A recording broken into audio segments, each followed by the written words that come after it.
Into the ropes and off. A flying tackle by and a rock kick. And Buddy Rogers. Oh, he caught him right there. Let's go.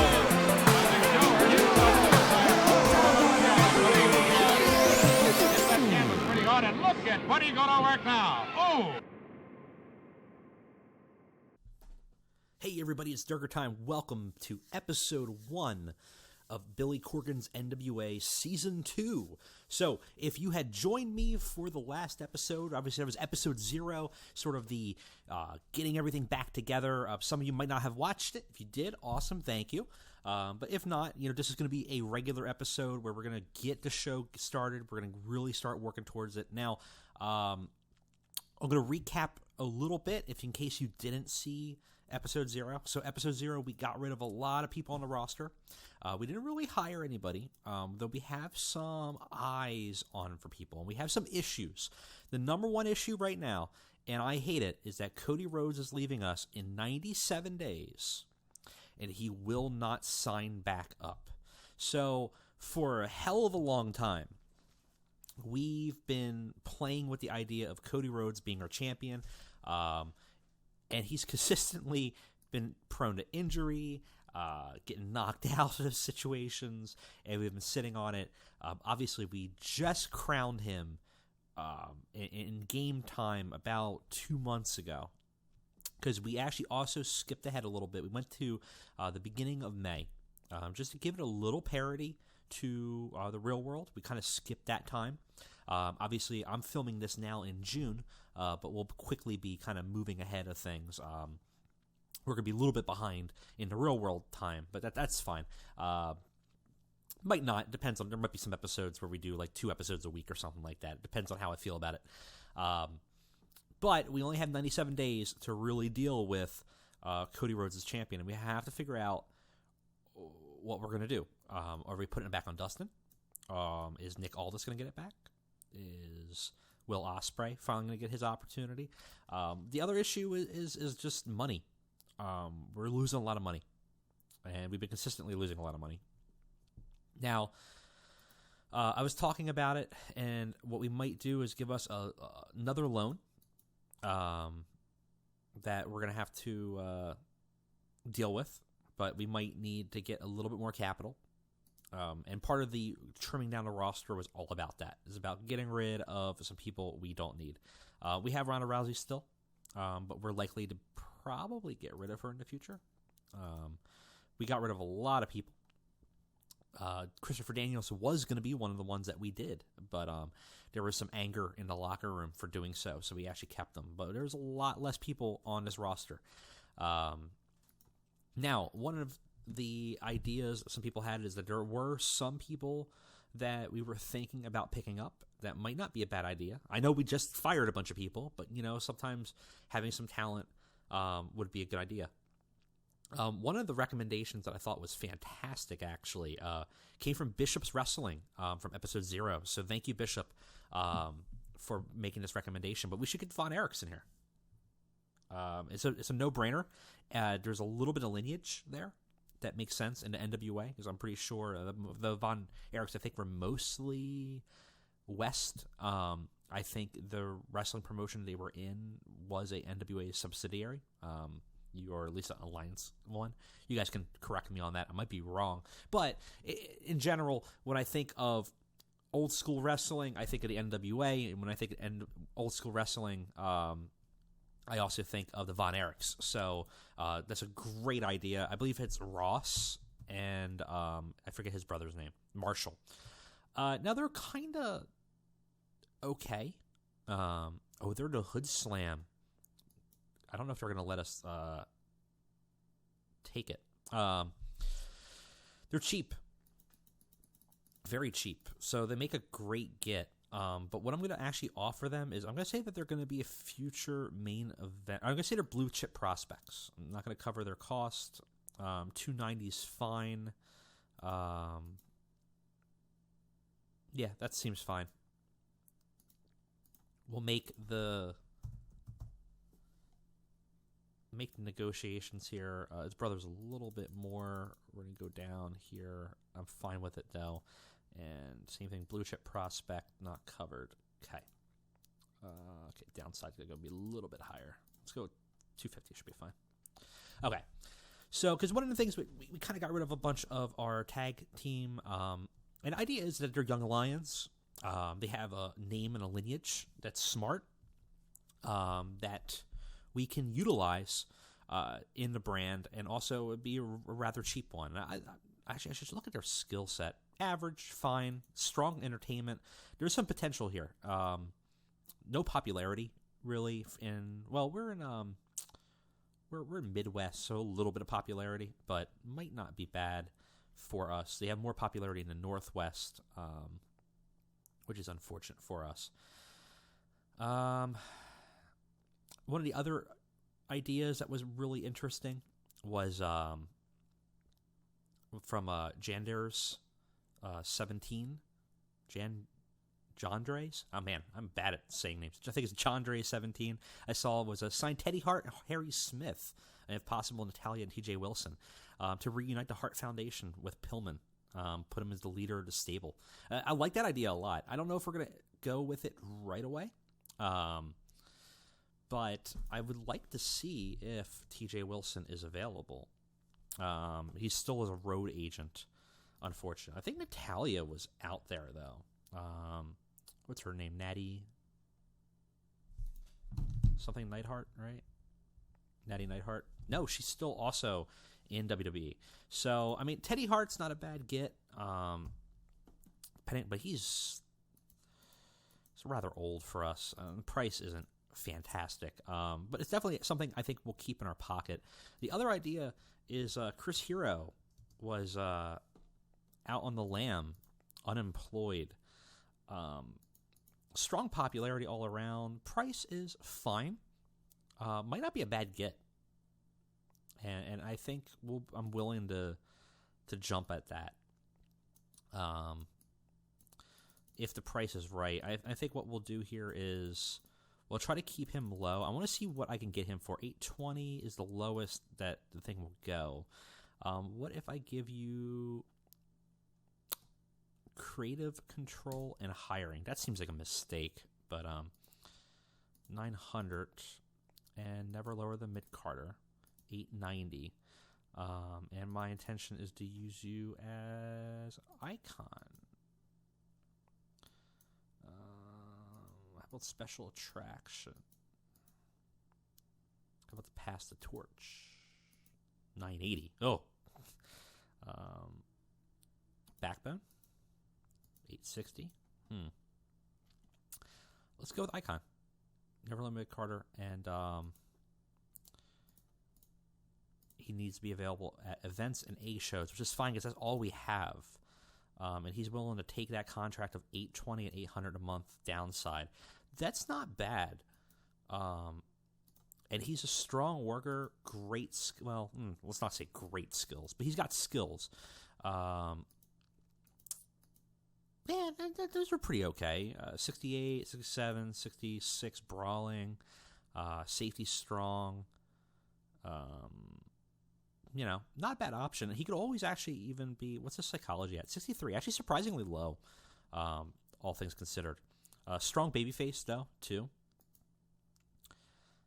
And well-known everywhere, which is good for us. No relationships here that will work for us. Be nice to get Cesaro out of WWE and reunite the Kings of Wrestling. Davey Richards is an option, but I don't know. Well, what do you cost? Davey Richards, you're on hiatus, so I ain't gonna be able to get you. Yeah, no. So that's not an option. The other thing that was interesting was where is he?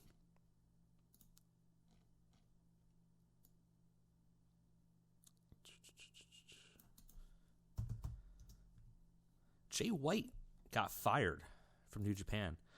Has a strong friendship with Will Ospreay, which is always a benefit. It's not a bad option. He's not working anywhere. His popularity is pretty solid. Could really be great heel for us. But the price has to be right, and I really wouldn't be willing to do more than $10.50, honestly.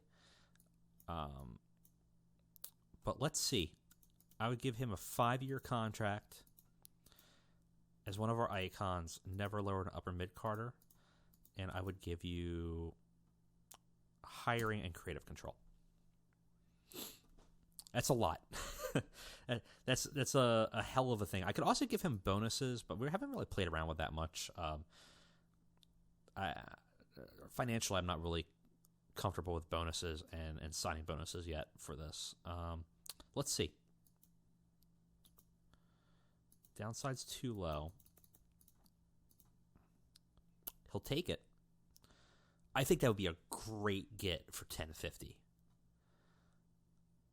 Especially because he's very likely going to be an upper mid-carder or a main eventer. And he's young as hell. So it's not 6 years pro. He's not a young lion anymore. His scores are a little bit lower than I would expect even for brawling. But strong psychology, decent athleticism, great stamina, pretty decent resilience, great entertainment, decent average camera angles, very strong baby face, above average heel. Probably should swap that, honestly, but we'll go with it. Very popular though, which is great. Could really be a good get for us here.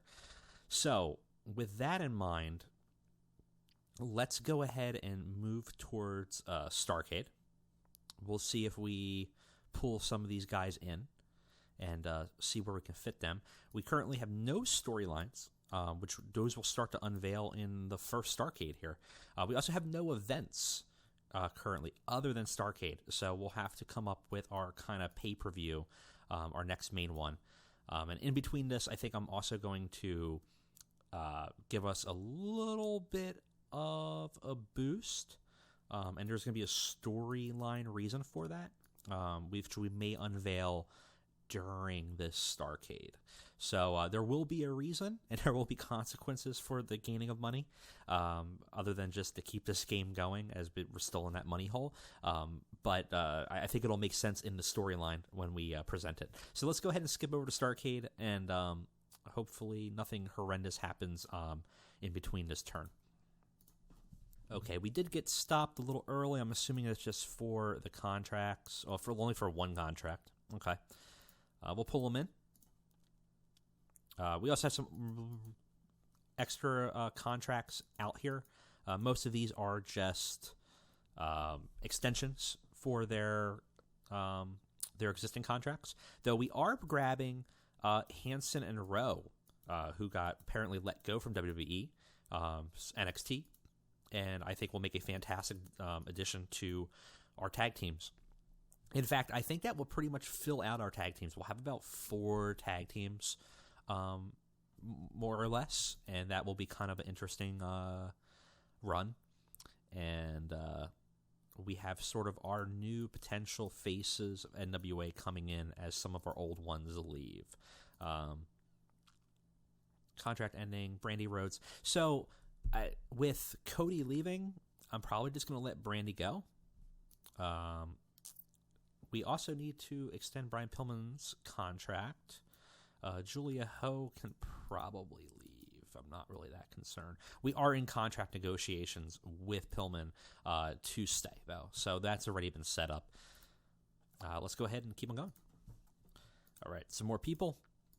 There'll probably be... Okay, Raymond Rowe coming in. Excellent. Icarus got his extension. We didn't give him much more. $830, 3-year contracts. Not that big of a deal, especially for his skill level. Marshall Von Erich, we'll pull him in. And we got some news. Ronda Rousey's contract ending 1 more month. We're probably going to let her go, too. We'll see. We'll look at it. But it might be something we can negotiate. I'm not sure. She's a great name, but honestly, I'm really soured with the fact that she just randomly walked away with an MMA fight. and left us high and dry with no belt for 6 months, something like that. It was a little ridiculous. All right.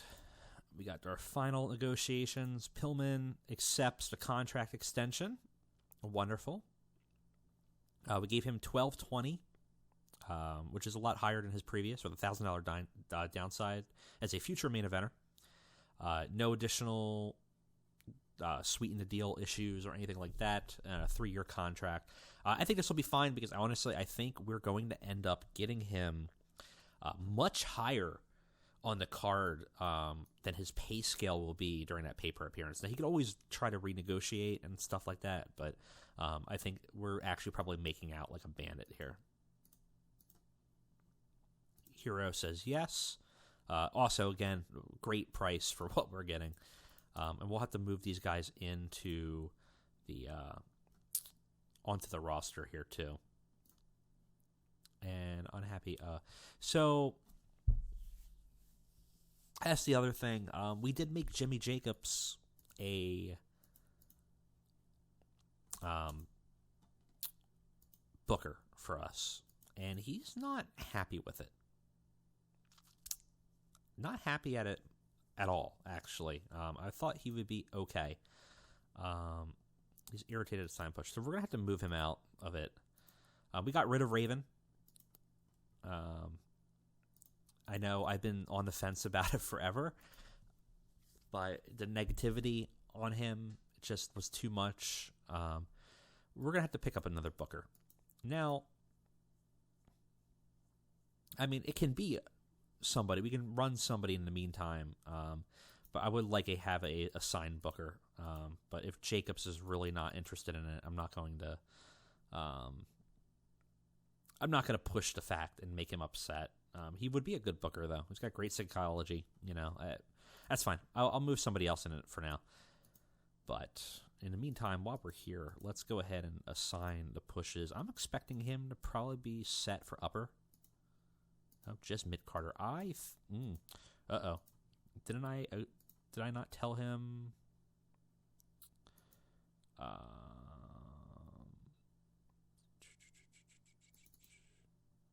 HV is hiring veto, events and A shows, icon. Okay, I didn't say where he would be. Good.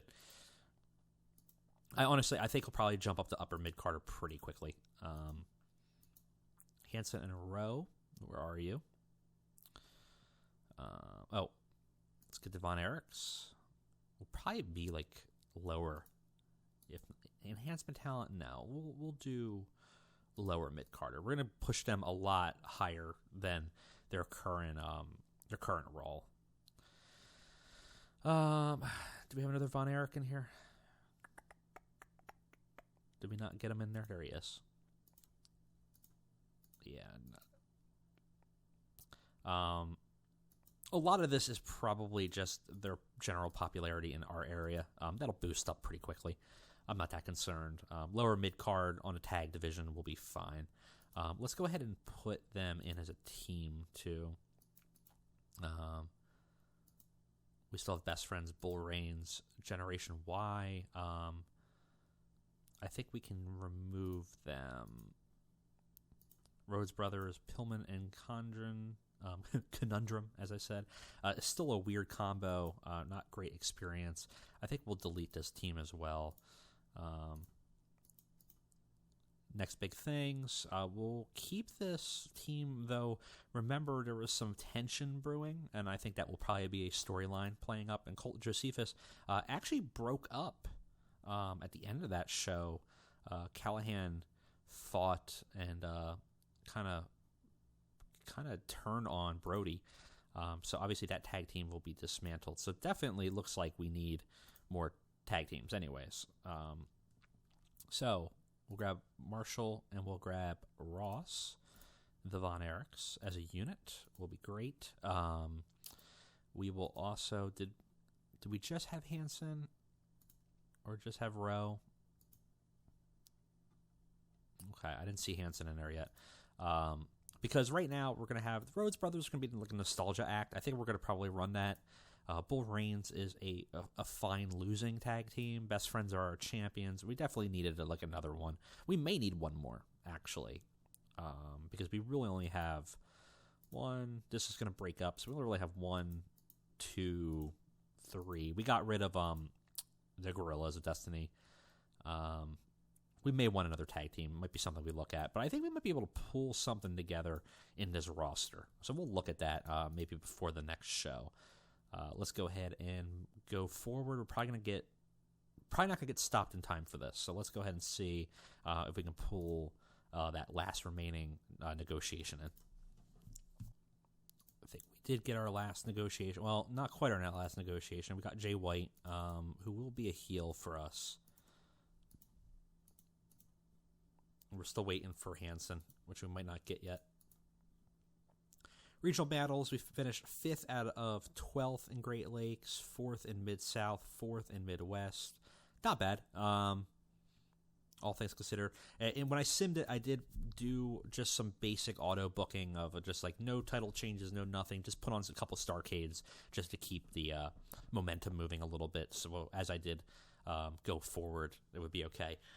Funny story about that, actually. As I was simming, thankfully I have some backup saves because as I simmed it, Cody Rhodes got a spinal break because the Durger time curse continues even when off the air, and he was going to be out for 2 years. So I was like, nah, not going to do that today. Boy. Okay, so Jay White, where are you going to be? I would want you upper or main event. This game will probably tell me you're going to be enhancement talent. Upper mid-carder. That sounds right. I have a feeling that he will be a upper mid-carder that will sleaze his way up to the top very quickly, I think. And we have Starcade tomorrow.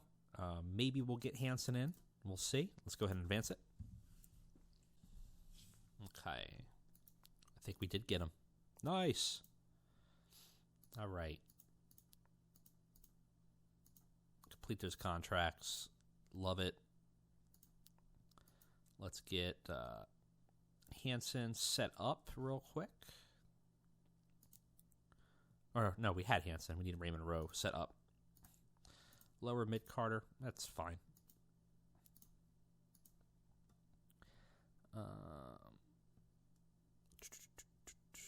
Oh, no, we didn't have Hanson. You're right. Push. So Hanson's supposed to be upper mid-carder. Raymond Rowe's a lower mid-carder. Well, okay. It's kind of a weird one, but that's fine. Both heel, both rated badass. Awesome. Great. Okay. So let's go ahead and put them in as the team.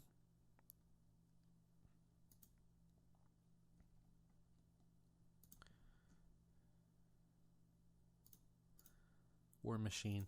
We'll go with it. It's much better than the Viking Experience, or whatever the hell they're called now. Though, honestly, everyone was complaining about that name change when he went up from NXT, but I thought War Raiders was a absolute garbage name as well. So War Machine is a great name. War Raiders was a sucky name. Viking Experience I actually liked more because at least I could laugh at it, but War Raiders just sounded like the most generic-ass fake wrestling name I've ever heard. Sounded like a mobile game, honestly, that I should be shilling right now to get some money. So if there is a game called War Raiders out there that watches Durger Time, you want to get a sponsorship, I have an email in my About section that I would gladly hear your offer. So I apologize if I said the name sounds like a shitty mobile game. I'm sure your mobile game is fantastic. Call me, please. I'm desperate. Help. All right. I think we got everything. One other thing, last thing.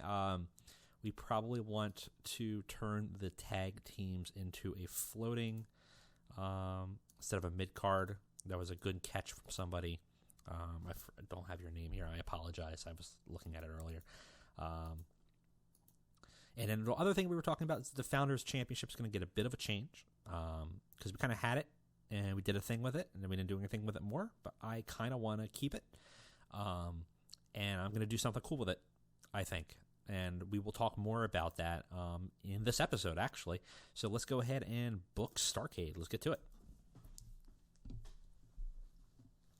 All right, auto-booked venue, 91% locker room rating. That's fantastic. Chris Daniels is an unhappy locker room leader right now, which is not great for us. We got that Raven personality problem, and Elliot Russell is still a negative influence. Unfortunately, like if I got rid of Daniels, actually more people would be upset. So that's, a problem.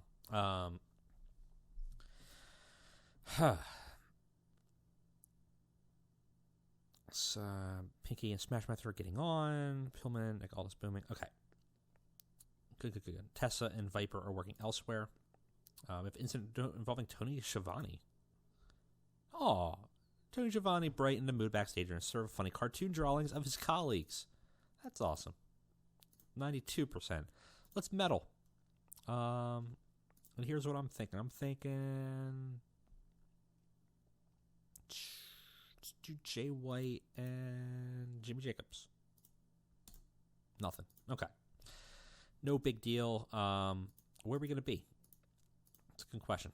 Still the Midwest, obviously. We got about 1,000 fans going to be here.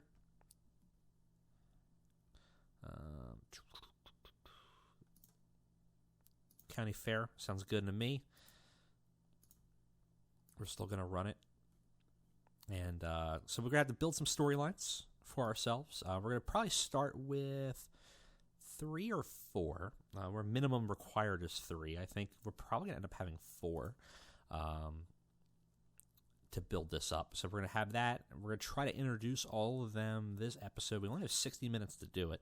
And obviously we have to have balanced wrestling and our promos, because who would want to watch a show that only has about 5 minutes of wrestling in it, right?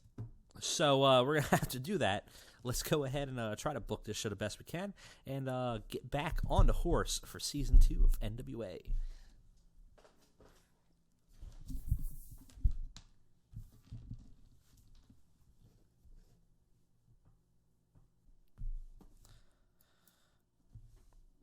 All right, we are done.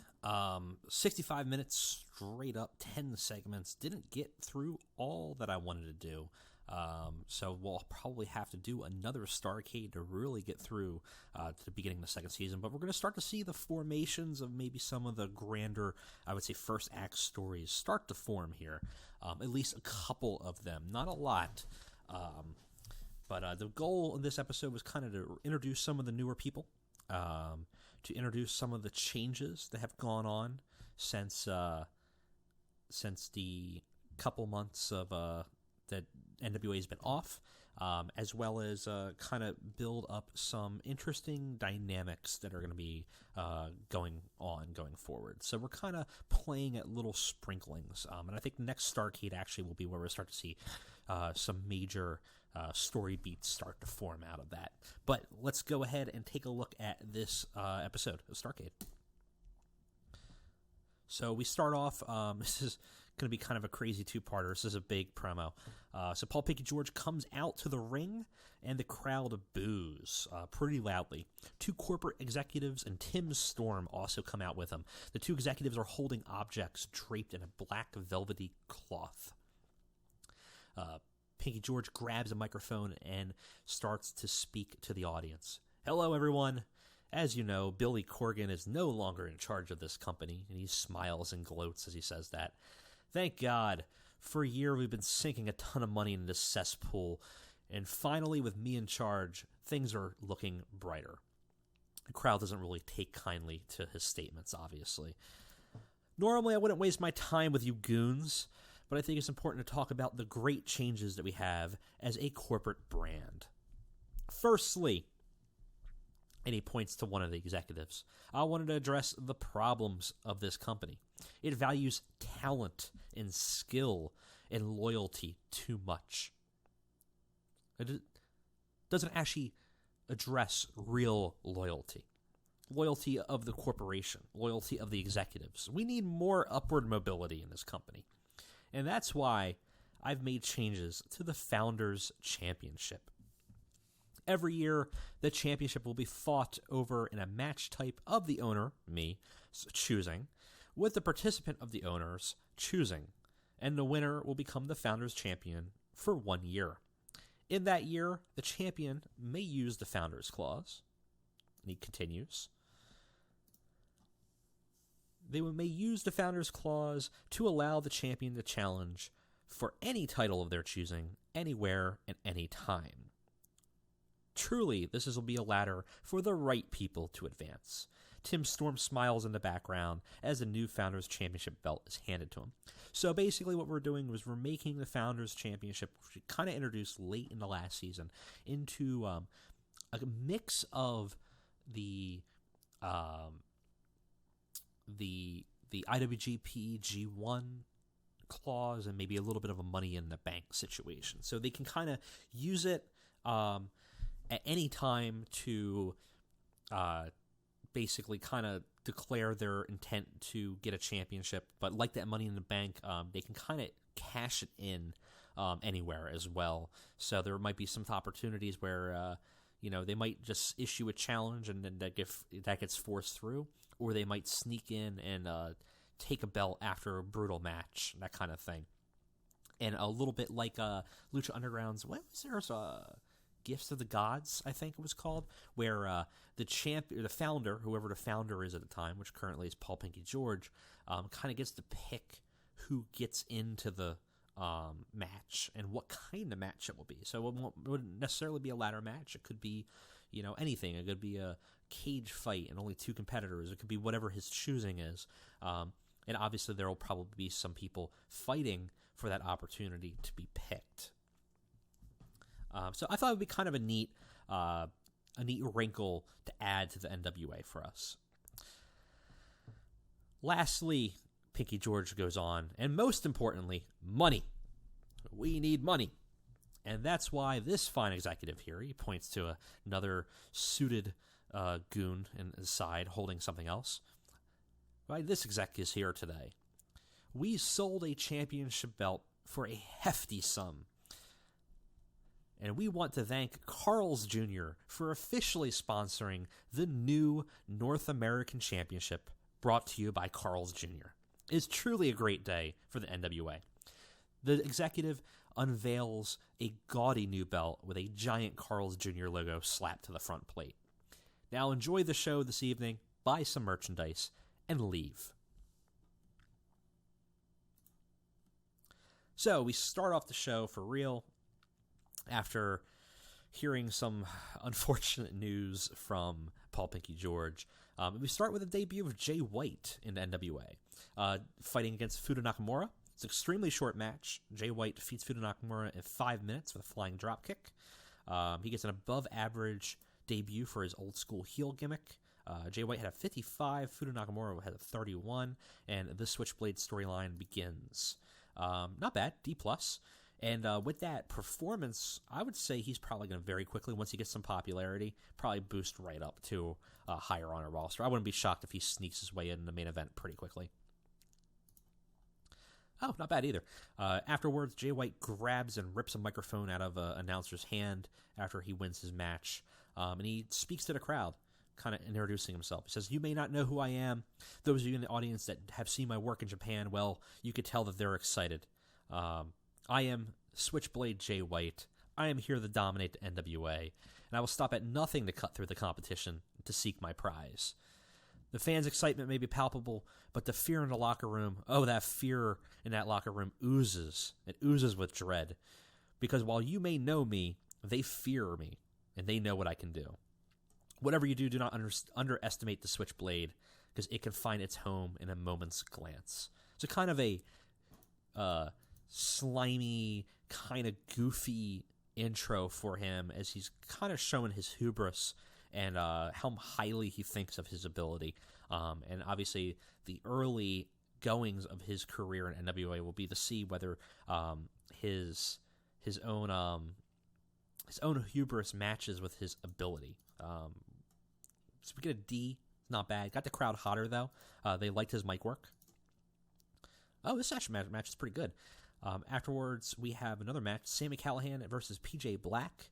Callihan fired up, has a great match, great heat, decent wrestling. Sami Callihan defeats PJ Black in 8 minutes with a headlock driver. PJ match was actually off his game. Callihan got a 68. PJ had a 39. No improvements. We're giving Callihan a little thing to do outside of the Colt, because the last time we left him, he actually attacked Josephus after losing the tag title championship. In fact, most of the Colt kind of turned on him. And PJ Black, we just haven't done much with him. So I thought it'd be a good opportunity to give him a match and give Callihan the win. Afterwards, as Callahan's getting his arm raised in the ring, Josephus Brody comes out to the stage, kind of walks down the ramp and tries to come out to talk to Sami and kind of reconcile. Sami yells at him, shrugs off, and then walks away, leaving Josephus alone. So it seems Josephus wants to try to mend whatever happened, and Callihan has been completely fed up of it. The Colt is in disarray, started with the segment. Segment actually gets pretty good ratings, C-. Great rating considering Josephus is in it, because usually he drags it down. Another promo backstage. We have an interview with the Disciple Icarus, another Colt member. And he is, of course, the North American champion currently. And he's being interviewed. An interviewer asks him how he feels about the new championship belt and its redesign. He's holding it draped across his shoulder with that big Carl's Jr. logo. And he kind of looks like he doesn't give a shit, I guess the best description. His eyes are glossed over. He's kind of droning. He's like, yeah. And he takes the microphone and he kind of ignores the question and says, hey, you want to talk about that. And he's kind of like very monotone during this. And you realize that he's actually cutting a commercial. I know you want to talk about my matches and what to expect from the title now, but I really want to talk to you about a great promotion that Carl's Jr. is running this weekend. He pathetically stares at the camera and drones on further. You can now get a great Western Superstar burger for only $4.99. Wow, that's a great deal. That's a charbroiled burger worthy of this champion. He gives the microphone back and starts walking away, and unfortunately to the audience, an audible "fucking shoot me" leaves as he leaves the set. It gets pretty good. So unfortunately, it seems that part of the stipulation of the NWA Championship now is not only is the name changed to Carl's Jr.'s presents the NWA North American Championship, but the North American champion seems to be subjected to doing horrible commercials for Carl's Jr. It's a good thing that has never happened in any wrestling promotion. A freestyle segment afterwards. We have a promo backstage with the Rhodes brothers uniting, cutting a promo in an interview, and talks about how they've mended their relationship, they trust each other, and now what it's about is getting back to what they love, which is wrestling. Cody may be champion, but he wants to wrestle with his brother, and they decide to take on the tag division, and they want to have an exhibition match tonight with the tag team champions. It goes really good. They have great chemistry. Great promo. So great, actually. Billy Corgan has a hard time actually kind of commentating over it, but it gets a B+. Afterwards, we have a rather lackluster match, but we do debut War Machine. It's a decent match, subpar wrestling. War Machine defeats Bull Reigns in 5 minutes. Hanson defeated Randy Rain by pinfall with a Sin City plunge. Hanson carried the match in terms of in-ring work. They debut. They get an average and a very good, respectively. Randy Reigns getting better at his gimmick, which is good. And Hanson had a 56. So that's actually pretty good. I can see why he is rated higher in our roster right now. Rowe only had a 33, so he's definitely carrying that match. Randy and Bull have a 38 and 35, respectively. And we start a new storyline segment, which is a fresh tag team division, as we debut some of the newer tag teams. So we had a clean, decisive win, almost a kind of a burial, actually. It's a domination match, just to give War Machine as much of a bonus and a boost as we can as they propel themselves into the NWA. And finally, for our main event, we have a tag team match with the Rhodes Brothers versus the Best Friends. It's okay. It's pretty good, but I actually kind of expected a little bit better between these four. It's a fantastic heat, good wrestling. Rhodes Brothers defeat the Best Friends in 14 minutes. Cody Rhodes defeated Chuck Taylor with a pinfall after a crossroads. Cody was head and shoulder above everybody else. Cody had great chemistry with Brandy outside the ring. Dustin was visibly tiring. It was a little too long. Cody had great chemistry, teaming together, got the crowd buzzing, so did his job. Cody looked excellent. And Cody had an 84, Dustin 65, 54s respectively for the Best Friends. And obviously, we gained some heat as the Rhodes Brothers now interject themselves into the tag team division and actually get a win over the new tag team champions. And of course, that ends the show. Not bad. A C is pretty okay. We do get a minor negative penalty for our live experience and our broadcast quality. And we do increase our popularity in 18 regions. So overall, not too bad. Time to heal. Cody's effect is feeling the ruling schedule. That's fine. We get a .03 TV rating. It's actually better than we have in the past. We lost about 20K from that whole show, though.